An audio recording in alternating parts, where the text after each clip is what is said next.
Hi everyone, this is Stephanie at Hightower Stitching. This is video 257 and I've changed, you can only quilt and quilt so long. Well, that can go a long way.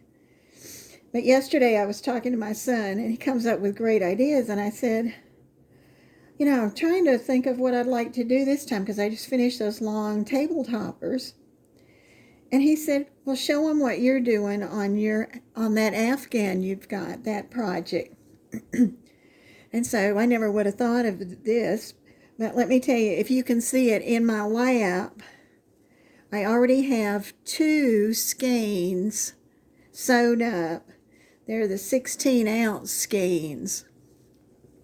And how this all started was that somebody got a regular sized Afghan and really liked it. And then they said, well, can you make me another one, or can you make me a bigger one? And so I said, well, what do you mean, how big? And they said, well, I was thinking queen size. I said, queen size. I know what that looks like. I have one queen size bed. And I said, what color? And they said cream. Well, I had three things going for me. It's one, I love cream. Two, I love this pattern. And three, I like a challenge, apparently. If you remember the big yo-yo quilts, two of them that I had made. One of them was a king size one. Well, first thing I had to do was find the pattern. And I thought, oh my gosh. So at one time I put all of my crochet project patterns into a little basket. So I sat down and went through them, and one book I thought it was going to be in, and it turned out not to be, but then the other book was right behind it. And it's a beautiful, beautiful Afghan. And it uses a larger number. I'm using an eye hook. And the last time I made it, I used 3 of those 16-ounce pound of love to make the one. And I said, well, that gives me a little bit of an idea, because if I look at the measurements that were supposed to come for that Afghan, and I know it's 3 big ones, then that sort of gives me a starting point, and that was like 135 stitches. So I said, okay, well, what if I double it? Because this is going to be wider and then longer. And then I said, well, that might be too many. And I wasn't quite sure. So in just looking at it and thinking about the numbers, I came up with the number 271 for my stitches across. So I made a chain that had 271 stitches, and I laid it on the queen size bed. And I was shocked because it laid across the top, but then it also went down each side as far as the comforter did. So that meant it bent right where the skirt was at the bottom. And I thought, this is good. This is good. I said, now let's start and see where your stitches come out. And it's just a repeat of patterns. And it's got, once you get the first 4 rows on, the beginning rows, then the next, let's see, 5, 6, 7, 8, 9, 10. 6 rows are just repeated over and over.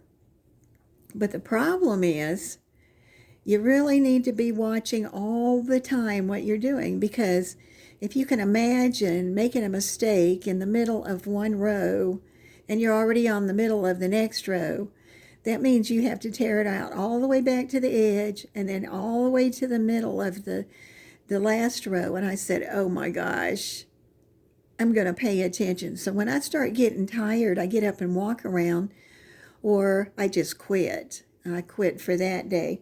But it's so pretty. And if I turn it over, you can see the pattern with the little popcorns on it. And there's double stitches, there's triple crochets, double crochets. And it's really nice because I really hoped that I could keep my patterns there. Those are the triples that they would follow in line.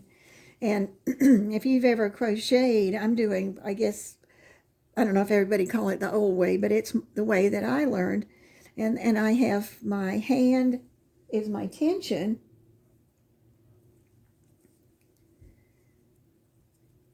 So I have it wound, the thread round through my fingers that I want to get. And then I use my right hand to control. Whoa, I got way up. Okay, so I'll go back down. Here's my hand. I go up, around, around, and up. And then I'm ready to start, except I've got it too loose. So I'm going to let it slide through there one more time. Keep pushing my hand up. I'm sorry about that.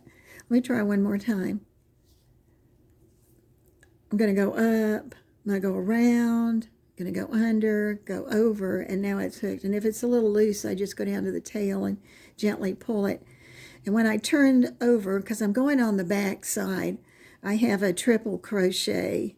And this is a nice row because all this is like a base row that you use double crochet, and you'd put one in every stitch, like this back of this popcorn. This little chain gets one. This little post gets one. And this one gets it. Now this one, you're not going to have too much problem. There's not much problem with it being an error that you've got to tear out. But if you doze off or something, you can still mess it up. And I like to keep going. And what I've found this time that I do it, I find a chair that I really like. I actually brought in one of my lawn chairs from outside. It's one of those black iron ones from way back when. And it's perfect. It's just a little round seat on it and everything. And I put a pillow in it and one on my back. Then I found that if I can find the middle of the Pound of Love yarn, I can pull out from it, and that's what I'm doing. And I am not moving, and I'm going to show you, move this a minute. I am not moving that little ball of thread anywhere. I'm going to be doing all of this pretty much from this seat. I want you to know that I've been able to pull that out of the middle the whole way so far. And when it got to a certain place, it just fed itself. So I didn't have to stop and pull on it. And I've got two more sitting there ready because I think I'll get that one done today and be ready. That'll be 3 rolls I've done. And then I'll be on to the next ones. But I'm really having fun with this because I can go work on the sewing machine for a while. And then even in the evenings, when I just want to watch TV, I can just curl up. And pretty soon, I'm going to have a wad of quilt in my hands. But keep your fingers crossed that I can make it all the way. It needs to be about 90 inches long to go on a queen size bed. This is Stephanie at Hightower Stitching. I was just doing a little share with you today because I'm having fun. And if you don't do any finger work, that might be something, some crocheting or knitting. Crocheting's a lot of fun, and so is knitting. But crocheting, you can get started on a row, and the row's the same, basically, and then you can do the next row. So thank you for watching. Please hit subscribe and like, and have a great day.